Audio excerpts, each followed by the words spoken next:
Sevgili dostlar, bu film, İtalya'nın köklü sinema kurumu Istituto Luce arşivinde yer alan 1937-1953 yıllarını kapsayan değerli bir belgesel derlemesidir. Film, Atatürk döneminin son yıllarından başlayarak onun ölümünden sonraki süreçte Türk milletinin duyduğu derin saygıyı ve bağlılığı yansıtır. Belgeselin en etkileyici bölümlerinden biri, 1953 yılında Atatürk'ün naaşının Anıtkabir'e nakli törenidir. Bu sahnelerde Türk halkının gözyaşları, saygı duruşları ve Cumhuriyet'in kurucusuna duyduğu sonsuz minnettarlık, İtalyan kameralarının objektifinden sade ama güçlü bir dille aktarılır. Görüntüler sadece bir liderin değil, bir ulusun hafızasının da film karelerine işlenmiş halidir. Istituto Luce arşivindeki bu çalışma, Atatürk'ün evrensel etkisini ve Türkiye'nin modernleşme sürecini belgeleyen nadir bir uluslararası tanıklıktır. Car sa vie s'est identifiée avec l'histoire de son pays, dont il a été le symbole idéal et agissant.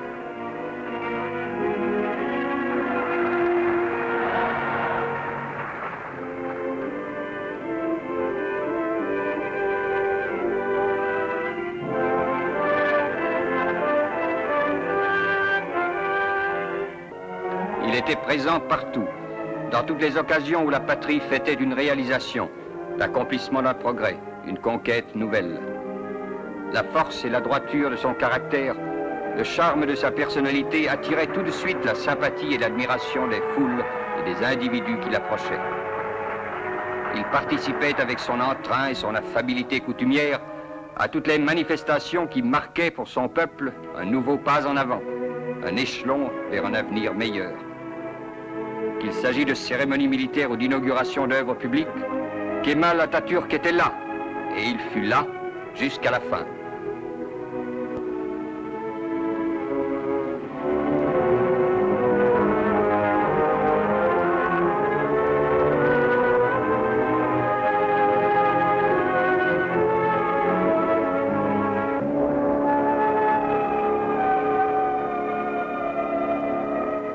Istanbul, 10 novembre 1938. Atatürk n'est plus. Ses yeux se sont fermés à jamais après une existence entièrement consacrée au bien de son pays et de ses concitoyens.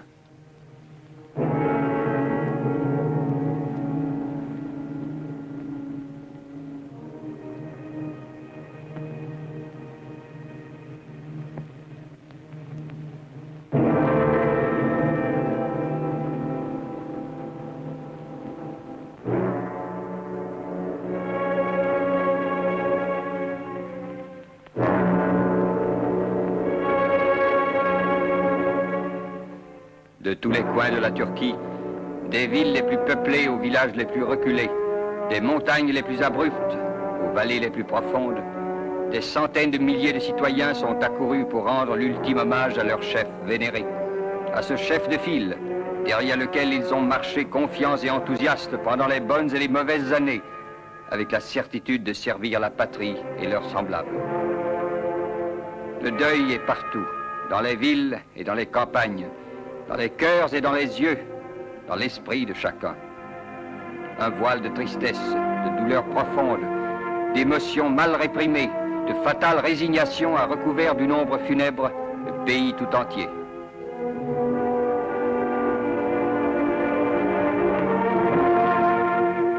La Turquie pleure celui qu'elle appelait affectueusement Ata, le père, son héros national, celui qui a forgé sa gloire, le condottiere de sa renaissance, l'homme qui n'a pas hésité à faire don de sa personne pour acheminer et conduire sa patrie vers le but suprême de l'indépendance, de la démocratie et de la liberté.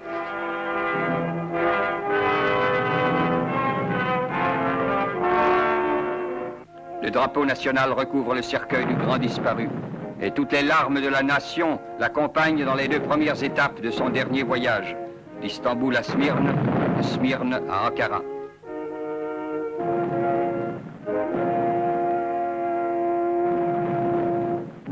Dans la capitale, tous les membres du gouvernement et la population tout entière lui rendront le dernier hommage.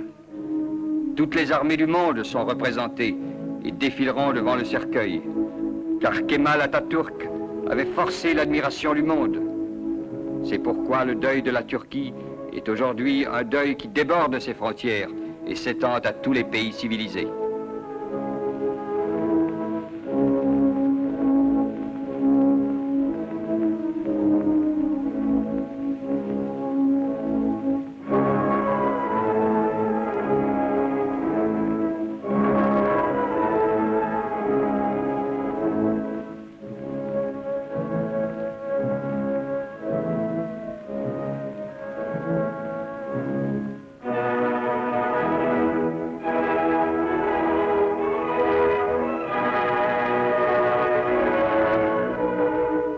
Le premier lieu de sépulture a été aménagé au musée ethnographique. Le corps d'Atatürk qui sera veillé pendant 15 ans, jusqu'au jour où le grand mausolée élevé à sa gloire l'accueillera pour l'éternel repos.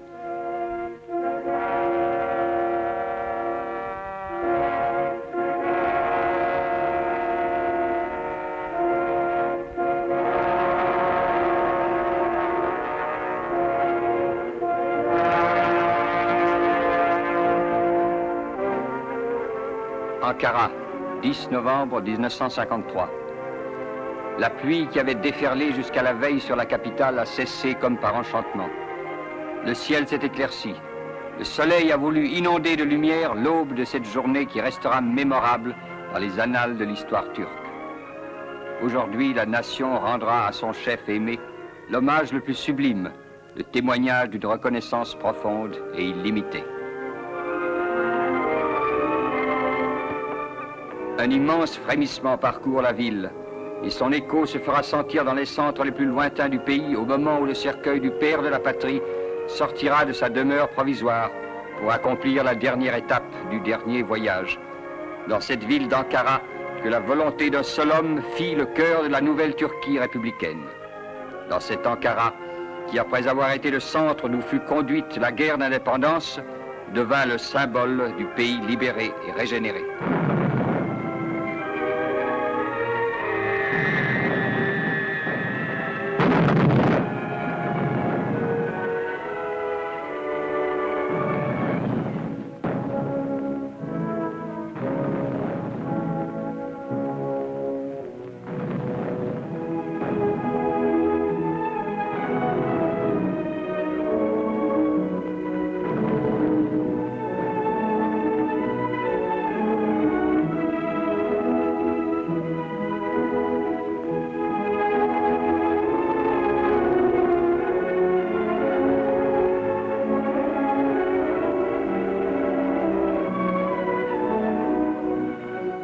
Et tandis que le cortège se forme, tandis que le cercueil se meut lentement vers son extrême demeure, suivi par la sœur du défunt, par le président de la République, par le président de l'Assemblée nationale, par le gouverneur d'Ankara, par les membres du gouvernement, par les autorités civiles et militaires, par les chefs des missions et les membres du corps diplomatique, en un mot par toute la population de la capitale. Tandis que résonnent les notes de cette marche, funèbre mais triomphale en même temps. Évoquons les étapes principales de la vie et de l'œuvre d'Atatürk. Né en 1880 à Salonique, il suit des études militaires qui le mènent à 24 ans au grade de capitaine. Il prêchait déjà des idées libérales et le jour même de sa promotion, il est arrêté et déporté en Syrie. À Damas, il crée le premier noyau d'une organisation révolutionnaire qu'il nommera Liberté. 2 ans plus tard, à Salonique, ce mouvement devient l'association Union et Progrès, qui organise l'insurrection de 1908. L'année suivante, on le voit chef d'état-major du corps de troupes qui occupe Constantinople. Durant la Première Guerre mondiale, il dirige la défense turque dans le secteur de Maïdos. Puis il est en Syrie et en Arabie jusqu'au moment où, après l'armistice, il rentre à Constantinople pour méditer l'entreprise de faire renaître sa patrie. Il débarque à Samsun, organise la résistance et fixe les directives du mouvement national, appelé par la suite kémaliste. Élu président du comité représentatif de l'Association pour la défense des droits de l'Anatolie et de la Turquie d'Europe, et ensuite chef du gouvernement national ainsi constitué, il s'établit à Ankara, qui devient dès lors la véritable capitale de la Turquie. Une grande assemblée nationale est inaugurée le 23 avril 1920. En 1923, il obtient à Lausanne l'acte qui reconnaît l'indépendance de sa patrie. Puis, c'est la vaste, l'immense œuvre de réforme dans tous les domaines qui lui ont valu la gratitude impérissable de la nation. Le 23 octobre 1923, la République est proclamée et Kemal Atatürk est élu président de la Grande Assemblée. La même année, il est acclamé premier président de la République turque. Rappelons les principales réformes dont il fut l'auteur. 1924, abolition du califat, création d'un État laïque et suppression des tribunaux religieux. 1925, abolition de la dîme, adoption du couvre-chef occidental, suppression des séminaires musulmans. 1926, adoption par la Turquie du Code civil suisse, d'où la monogamie devient officiellement obligatoire. 1928, adoption de l'alphabet latin. 1932, liberté de culte pour toutes les religions. 1935, les femmes ont le droit de vote et sont élues au Parlement. Autant de dates historiques, autant d'actes mémorables dans l'histoire de la Turquie moderne.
Mausolée que la volonté passionnée de tout un peuple a voulu élever sur la colline de Razat Tepe à la mémoire de son chef, et dans le marbre et le bronze duquel sont enchâssés sa fidélité et son attachement, ce panthéon d'un seul homme qui à partir d'aujourd'hui est devenu le sanctuaire et l'orgueil légitime d'Ankara est prêt à accueillir pour toujours la dépouille mortelle d'Atatürk.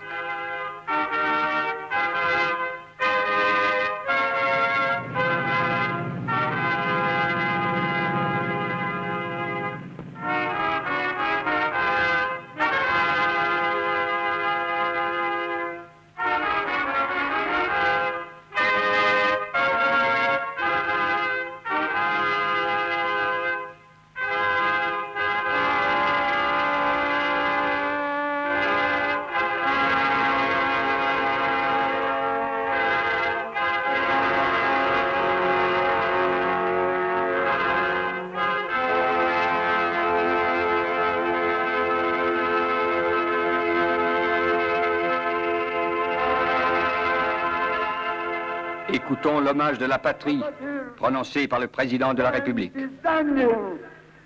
Seni halife yapmak, padişah yapmak isteyenler oldu, iltifat etmedin. Milli irade yolunu seçtin. Hayatı ve şahsiyetini milletinin hizmetine vakfettin. Türk'ün gıpta ettiği, taziz ettiği, övdüğü ve övündüğü vasıflara maliktin. Bütün bu meziyetlerinde Türk'ün ta kendisiydin. Şimdi seni kurtardığın vatanın her köşesinden gönderilen mukaddes topraklara veriyoruz. Bil ki hakiki yerin daima inandığın ve bağlandığın Türk milletinin minnet dolu sinesidir. Nur içinde yap. L'éloge funèbre a traduit l'émotion de tous ceux qui garderont dans leur cœur le souvenir du premier président de la République. Un souvenir qui ne s'effacera jamais, car aujourd'hui, Kemal Atatürk, le père de la patrie, le bienfaiteur de la nation, est entré dans l'immortalité.